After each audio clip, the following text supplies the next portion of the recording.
Well, so it's time to have this conversation. In the next 24 hours, you may have a tough time hailing a ride on Uber, Bolt, and Yango. This is because the Ghana Online Drivers Union has served notice it will be embarking on a two-day sit-down strike effective April 5, 2022.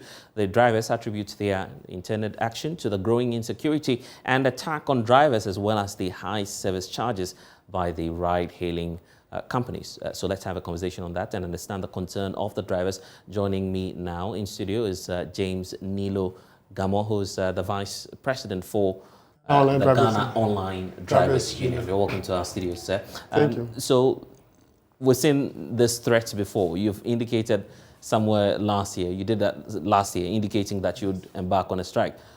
How serious is this action now? Okay, so thank you very much. And regard to our viewers. Yeah, this very strike is a combine of all unions, both in Greater Accra, Eastern Region, Western Region, and Central Region. And we are embarking on this strike because of all our engagements with the app owners to get fare increase became in vain. And then we have no alternative than to embark on this strike. You see, we've went to boats, especially for them to increase the fare. We are all aware the fuel increments in the country, which is over 150%. But our app owners refuse to increase the fare just to entice the riders. But you know, there's a saying that a hungry man is an angry man. We are also looking at the side where the drivers have to render a good service to the riders. You see, the happiest the riders, the next time they can ride with us. So we are also doing all these things to render good service to our app owners, riders. Right. But help us understand this. So if I'm an Uber driver, yeah, how does the operation happen? Is it the case that that the conditions are different for those who own the vehicles themselves and those who drive for other people? Yes, exactly. What's the dynamics like, and what are the charges? Okay. How does it really happen? So not all the youth that have money to buy the car. Okay. So most of the cars belongs to a third party, which is the car owner. So you, the driver, goes for a car, use it on the app. After the week, you go and do a sales of 500 and 450. Some are doing work and pay, who are even doing more than 500 every week. And we end up not getting that at the end of the week. So you see that the drivers end up owing the car owners, especially those doing the work and pay. They can start the work and pay, and after some time, 1 month, 2 months, or 1 year, they will take the car back from the driver, and the driver becomes empty. Right. And in fact, what you have on the screen now are the numbers. Your membership. Look at it. There are 8,000 for those doing Bolt, Uber, and Yango here in Accra. Yes. That's a significant number. In Kumasi as well, 3,000. We have Western Region with 1,000. Eastern has about 1,000. And then Central Region there with also 1,000. So 1, 2, 3, 6. And then you have about 14,000 persons potentially that we're talking about. Yes. Yeah, that's how, in terms of the numbers. Yes, please. So it's providing jobs for a lot of people. Yeah. Some would say you don't have a perfect job anywhere in the world. So why not manage the situation and make do with the terms and conditions that you have? Thank you. You know, we've been trying to manage it all this while until the fuel price became unbearable. You see, first we do buy fuel 3 cedis plus per liter. But now we are buying 9 cedis plus per liter. And the app owners are still charging less than 7 cedis for a short trip. Meanwhile, a driver is driving more than 2 kilometers to pick up a rider and send that person to 3 kilometers, and he or she will be charged for 7 cedis. Meaning that that driver has run at a loss. He has nothing to go home with.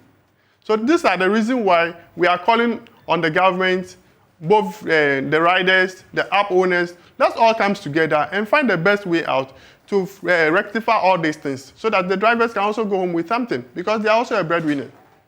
So this two-day nationwide strike that we're hearing of, it's taking effect tomorrow? Yes, please. So what would that mean for someone who would want to perhaps hail a ride?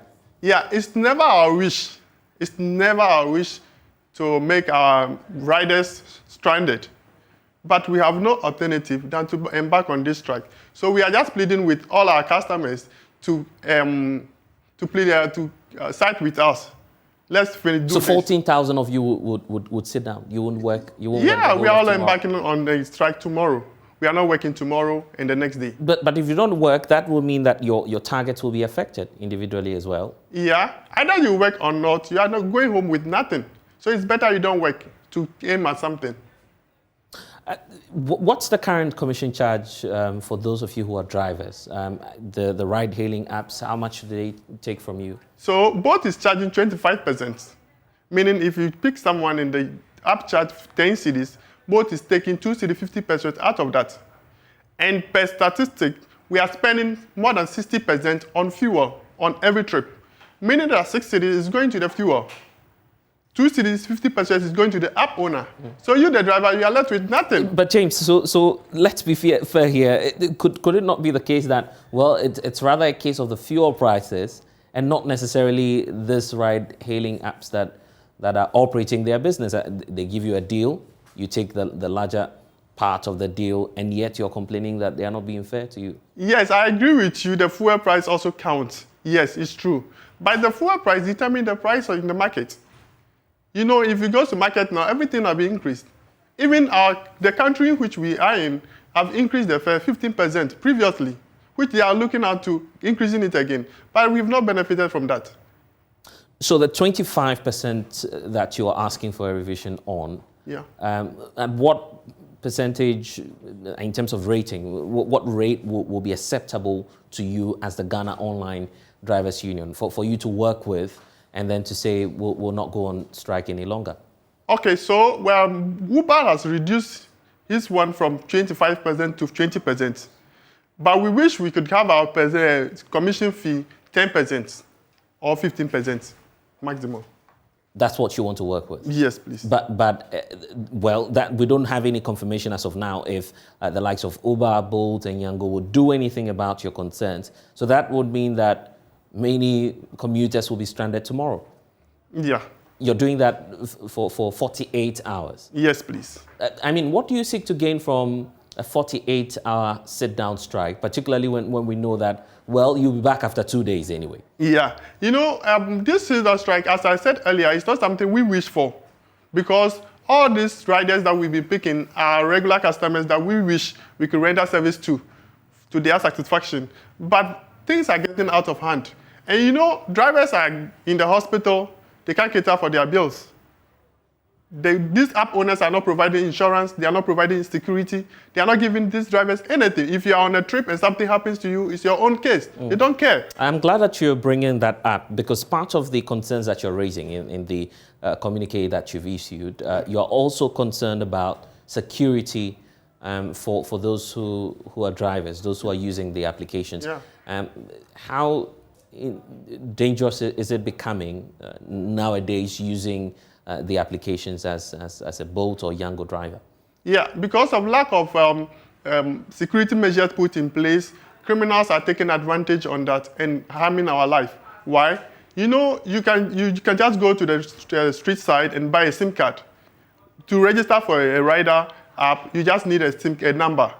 And you can bear me that people can get SIM card by the roadside. So criminals will go for that SIM card, come and register for the app, request a driver, and take him to a lonely place and attack him. The other time, you saw what happened at Kumasi. They cut off a driver's head. The other time, they bent a driver. Life. Teshi, we can ask for Teshi every blessed week. They are attacking our drivers over there. Why? When we report to the police cannot trace them. Why? Because there's no trace. If they trace, they end up at the roadside. So we are calling on the government and as well as the app owners to put security measures in place to protect our life. Okay, so let's explore some of these security measures that you're calling for. For instance, what will make the applications and the ride-hailing apps more safe and secure for you as someone who's speaking on behalf of over close to 14,000 drivers, potentially, looking at the figures. Yeah, so we are looking at all the app owners to take enough details from the riders. One, like an ID, like Ghana card. Okay. So that if anything, we can trace. The police can use that Ghana card to trace the person. Two, we are looking at when someone is requesting, we should know where the person is going before we accept the trip. The other time, they took a rider to Insawam and went to attack him over there. If the driver had known that these people are going to Insawam, he would have rejected that trip. But because he has no idea of where the person will be going, he just accepts the trip. Sometimes you accept the trip, go to the person's pick-up point, pick up the person, start the trip before you get to know where you are going to. See, the other time, a woman slapped me because she's personally, going to... you were personally affected? Yeah, a woman slapped me. Why were you slapped? Because I said I can't go to Kofodia with her. She said she's going to Kofodia. And I said, no, please, I can't go to Kofodia. Because if I go, I have to drive back empty. If you can compensate me with something, he said, I'm not going to give you a dime. And before I talked, this woman said, we have been rude these days. And for that matter, she jumped on me and beat me up. I can't beat her back because I'm a man. Well, probably because you're also a law-abiding citizen. We don't want to encourage violence here, but sorry for that. So now, if some reviews are to happen, what you want to have now is the ability to know where the trips are ending. Aside that, are there any other concerns? Yes, we want to know where the person is going before we accept the trip, because our life is in danger. Two, we want proper measures to be put in place to protect our life. When the rider is requesting, they should at least sanitize the person to make sure that this is the right person we are entrusting our driver's life into. We can't just give our life to anybody. Okay, but giving the arguments you're making as a group, let's look at the alternatives, for instance.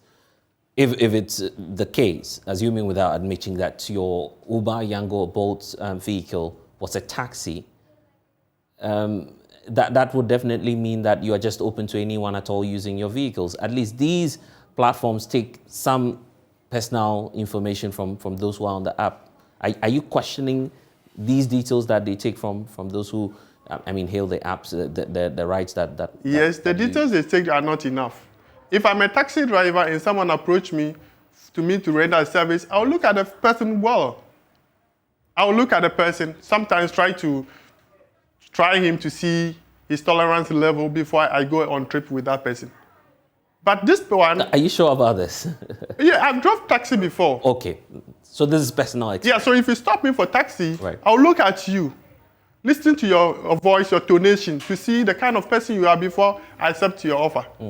But this one, someone is in his room. You don't know the personality, you don't know who he is.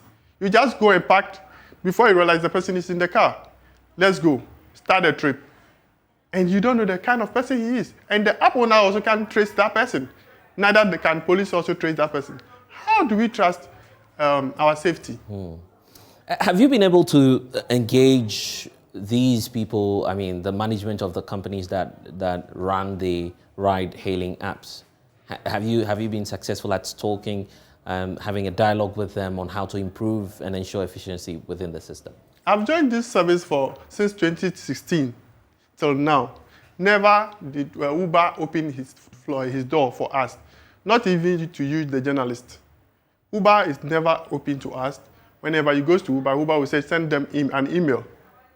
If you go to Bolt, they said, if you can't, stop the work. That's what they tell you? Yeah, they will tell you if you can't, go find a way out.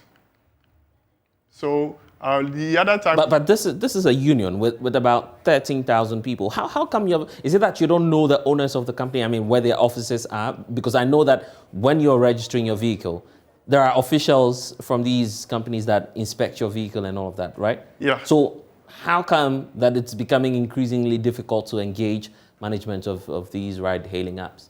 So their policy is saying that they employ the drivers individually. So they are not recognizing a union. That's their policy, that they recruit drivers individually, not from the union. And we have also seen that, no, we can approach or address this thing individually. So we came together to form a union. And they are not trying to recognize the union. So we've went ahead to join TUC. Yes, so this the next line of action will be coming from TUC, because we've joined TUC, and then with TUC, I think we can push them hard. Okay, so now that, and we'll be wrapping up shortly, but just as you're disclosing to us, the Ghana Online Drivers Union is now part of the TUC. Yeah. What's the TUC going to be doing about this in conjunction with your group as well? Okay, so we have some procedures we need to follow before TUC can step in, which we are on doing now. We are doing now. What exactly are you doing now? You see, there are some procedures we need to follow when you are joining TUC. Right. So we are about to finish with that. As soon as we are done with that, TUC will step in and then see what we can do from there. Okay, then I'll give you the final words. And for those who are anxious out there, quite a lot of people use these applications. What's your message to them? Yeah, so to our riders, it's unfortunate this is happening tomorrow and the next day. It's never our wish to treat you this way, okay? We apologize for the inconveniences.